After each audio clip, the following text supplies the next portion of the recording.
Shalom, Bapak, Ibu, dan saudara-saudari yang terkasih di dalam Tuhan Yesus Kristus.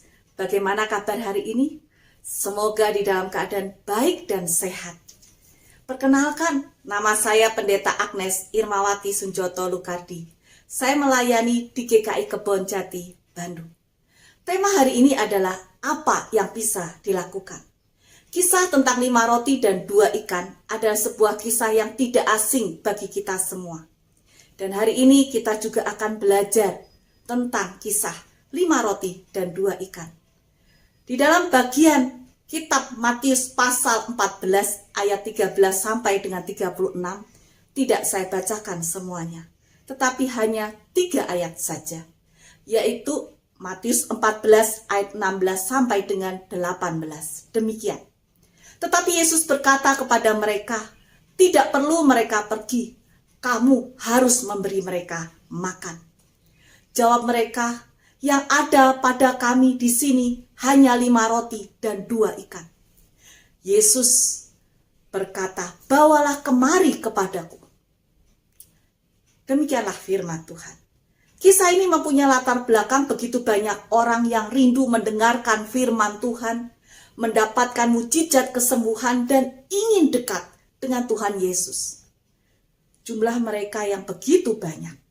Dan mereka selain kerinduan itu mereka juga punya kebutuhan fisik, yaitu perut mereka yang ikut bernyanyi alias lapar. Tuhan tahu akan kebutuhan mereka.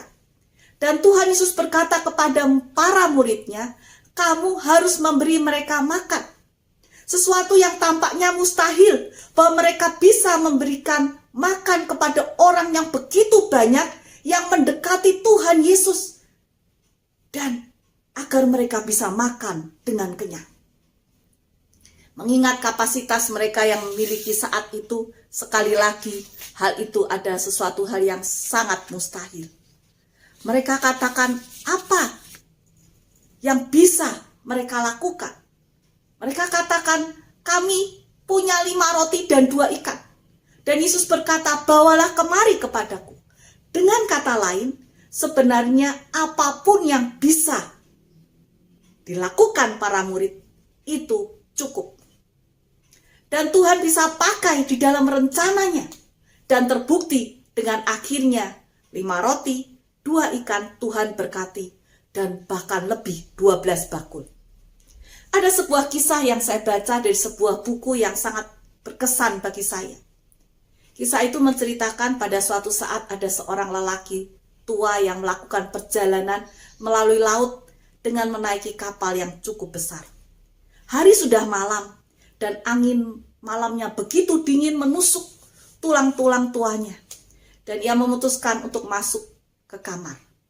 Ketika ia sedang berbaring dan hendak tidur, ia mendengar teriakan orang-orang. Ada orang jatuh ke laut, ada orang jatuh ke laut. Ada orang jatuh ke laut.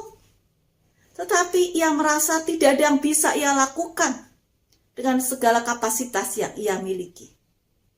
Tapi kemudian ia bertanya kepada dirinya, apa yang bisa ia lakukan? Lalu ia berkata ke dalam dirinya, setidaknya saya dapat menaruh lentera pada tingkap sisi kapal. Lalu ia keluar kapal dan ia menggantungkan lenteranya.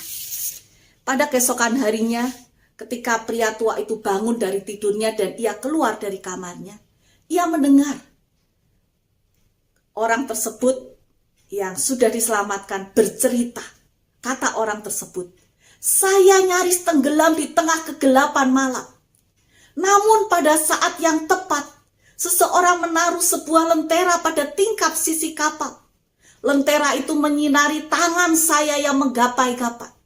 Sehingga seorang pelaut di atas sekoci melihat tangan saya dan menangkap tangan saya dan menarik saya ke sekoci itu dan akhirnya saya selamat.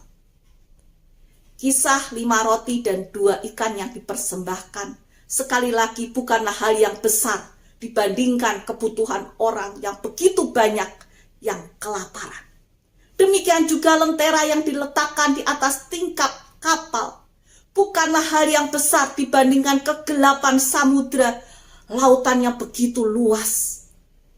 Sekali lagi, bukan hal yang besar, tetapi ternyata merupakan tindakan yang bermakna. Kadang kita juga berpikir kehidupan itu sukses kalau bersinar dengan sangat terang, harta sangat banyak, kedudukan yang tinggi, sederetan gelar yang membuat orang berdecak kagum. Tetapi mari kita juga belajar dari kisah 5 roti dan 2 ikan, dan juga lentera di tingkap kapal. Seseorang bisa bersinar ketika ia melakukan apa yang bisa ia lakukan dengan tulus di dalam segala kekurangan dan kelebihannya. Tuhan memberkati dan ikut bekerja di dalamnya. Oleh karena itu, di dalam masa pandemi COVID ini, kita memiliki pertanyaan di dalam diri kita masing-masing. Apa yang bisa kita lakukan untuk sesama kita yang membutuhkan pertolongan dan untuk kemuliaan nama Tuhan? Tuhan memberkati. Amin.